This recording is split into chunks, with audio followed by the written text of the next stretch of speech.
भरा प्रणाम, सलाम, सत श्री अकाल, गुड इवनिंग। आज बुद्ध पूर्णिमा है, बुद्ध जयंती, निर्वाण दिवस। क्या इसके कितने शब्द, कितनी इसकी कितनी व्याख्या की जाए वो कम है। यह हमारे देश का ही नहीं, पूरे विश्व का बहुत बड़ा त्यौहार है। इसके अंदर ज्ञान की बात है, सबसे बड़ी बात। बुद्ध से बुद्धि या बुद्धि से बुद्ध। गौतम बुद्ध पैदा किसी और स्वरूप में हुए थे, लेकिन उन्होंने कोई और स्वरूप धारण कर लिया। ऐसा नहीं कि वो सांसारिक जीवन में उन्होंने प्रवेश नहीं किया, प्रवेश किया। एक बहुत बड़े राज्य घराने में वो पैदा हुए। पैदा होने के बाद शादी भी हुई, विवाह भी हुआ, पुत्र भी हुआ, लेकिन उनका मन संसार में नहीं लगा। वो सोचते रहते थे कि ये जन्म क्यों, ये बचपन क्यों, ये जवानी क्यों, ये बुढ़ापा क्यों, ये मृत्यु क्यों।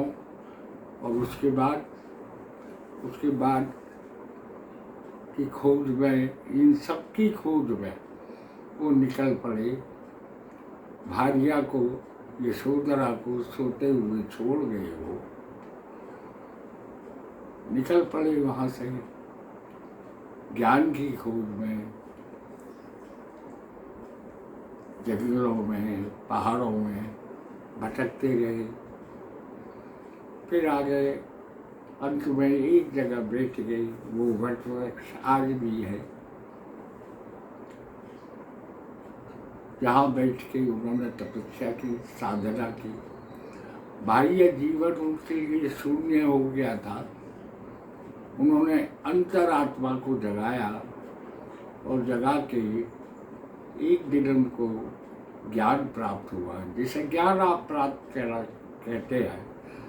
अंदर की आत्मा में हजारों सूर्य जग उठते हैं उस समय, जब आपको इस संसार के बारे में ज्ञान प्राप्त हो जाता है, इस शरीर के बारे में ज्ञान प्राप्त हो जाता है।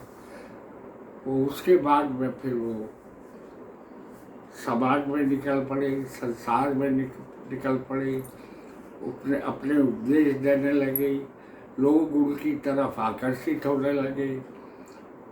बुद्ध धर्म ही बन गया। बुद्धं शरणं गच्छामि, धम्मं शरणं गच्छामि। इस उससे बहुत बड़ा एक दस्यु था, दुर्दांत, हत्यारा, अंगुली माल। उसका खौफ था, भय था हर जगह।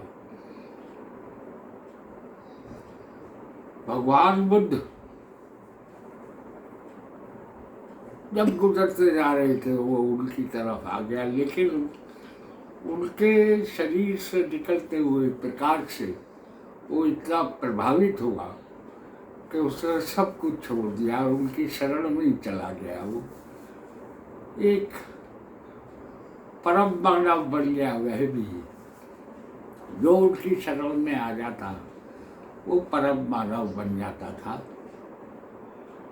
मुझे इतना ज़्यादा ज्ञान नहीं है, जितना पढ़ा है मैंने उसके अनुसार से बोल रहा हूँ, लेकिन संक्षिप्त करके बोल रहा हूँ। उस समय देश के सबसे बड़े सम्राट अशोक, जो बहुत शक्तिशाली थे, कलिंग का युद्ध, जिसे आज कलिंग को आज उड़ीसा बोलते हैं, और वो बिहार राज्य कहिएगा, पाटलिपुत्र जिसे पटना कहते हैं, उसके वो सम्राट थे। युद्ध हुआ कलिंग के साथ, बहुत लोग मारे गए। अशोक उन्हें देख के हालांकि उनकी जीत हो गई थी, विजय हो गई थी, लेकिन उन सब को देख के वहाँ पर लाशों को, विधवाओं को, उनका मन द्रवित हो गया और वो एक सम्राट से भिक्षु का वेश उन्होंने, अंतर्वेश धारण कर लिया। उन्होंने बुद्ध धर्म स्वीकार कर लिया। उससे उसका हमारे समाज पर थोड़ा बहुत ये भी असर पड़ा कि लोग बुद्ध हो गए और सांसारिक जो जीवन होता है उससे वो विलग होने लगे, दूर जाने लगे, संततियाँ बहुत कम पैदा होने लगी। तो फिर विद्वानों को ये सूझा कि किस तरह इन लोगों में जागृति की जाए। लोग संसार से दूर होने लगे थे, सांसारिक प्रक्रिया से। तो उन्होंने, जहाँ तक मेरा नहीं, ये सभी का मत है कि कोणार्क का मंदिर और ये खजुराहो के मंदिर, तब कोई फिल्म सिनेमा तो था नहीं कि आप दिखा सके, कुछ जगा सके समाज, और तब इतने वाहन भी नहीं थे, ज़्यादा घोड़े थे तेजी से चलने के लिए। तो आदमी के अंदर कैसे जीवन के प्रति लगाव पैदा किया जाए, इसका उन्होंने सोचा। ये स्वर्ण कलश कोणार्क और ये खजुराहो के मंदिर और दक्षिण में तो श्रीलंका में तक पहुंच गया था बौद्ध धर्म, चाइना पहुंच गया था, जापान पहुंच गया था। मेरा मतलब ये तिब्बत और आपके सिक्किम, भूटान वगैरह में बहुत अधिक इसका वो था। लद्दाख में हमारे यहाँ आज भी बौद्ध धर्म के मानने वाले बहुत अधिक है।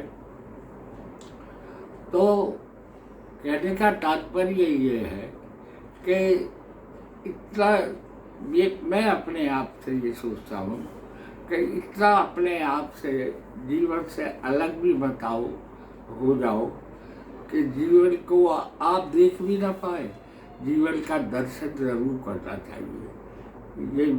ये मेरा मानना है। और गौतम बुद्ध जी ने जो जीवन का एक मार्ग दिखाया कि इस तरह चलो, इस तरह चलो, सब समान है। अहिंसा ठीक है, बहुत ज़रूरी है, लेकिन देशभक्ति भी उतनी ज़रूरी है। हाँ, अब जहाँ चाइना में अब देखिए वो बुद्धिज्म इतना था, वहाँ पर अब क्या विस्तारवाद भी हो रहा है। ये सब, अगर ये सब होगा तो उसके खिलाफ तो खड़ा होना पड़ेगा। अगर हम पे कोई अहिंसक बन के आएगा तो हम क्या हाथ पे हाथ धरे बैठे रहेंगे? ऐसा नहीं होगा, ऐसा नहीं। ये भी आप किसी का जुल्म सहते हैं, वो भी अपराध है। जुल्म करना अगर अपराध है तो जुल्म सहना भी अपराध है, मेरा ये मानना है। मुझे बड़े बड़े विद्वान मिले। एक सिख थे जिन्होंने बौद्धिज्म पर खोज किया, PhD ली, प्रोफेसर हो, उनसे मेरी बातचीत होती थी। हमारा ये संवाद आदान प्रदान होता था शब्दों का। जितना मुझे ज्ञान है उतना उनसे मैं बहस तो नहीं कहेंगे, संवाद ही होता था। कुतर्क नहीं होना चाहिए, तर्क के साथ वितर्क हो सकता है। तो आज ये है, मैं गौतम बुद्ध जी को, भगवान गौतम बुद्ध को बहुत ही मानता हूँ हृदय से। और आज उनकी जयंती है। इस पर मैं आपको सबको बधाई देता हूँ, हार्दिक शुभकामनाएं देता हूँ। एक दो पंक्तियाँ मेरी एक फिल्म थी मेरे गीतों की, संतोष, उसमें एक नज़्म लिखी थी मैंने, उसके एक दो बंद सुनाई देता हूँ आपको। आज मैं बेचैन हूँ यार, मैं बेचैन हूँ, आज मैं बेचैन हूँ यार, मैं बेचैन हूँ, ये महज़ तन्हाइयाँ दर्द की अंगड़ाइयाँ, मौत की परछाइयाँ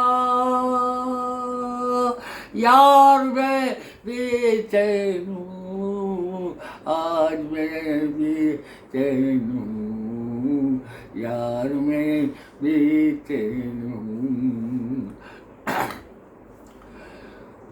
दिल तो कहता है सलाम,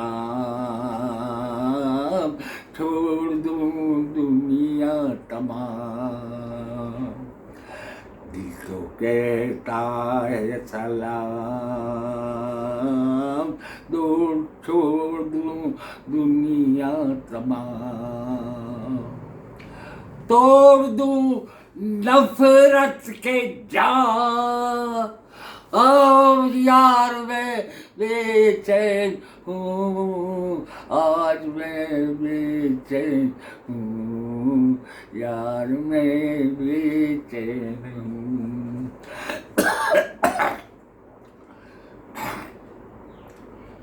चल रहा है कारवां,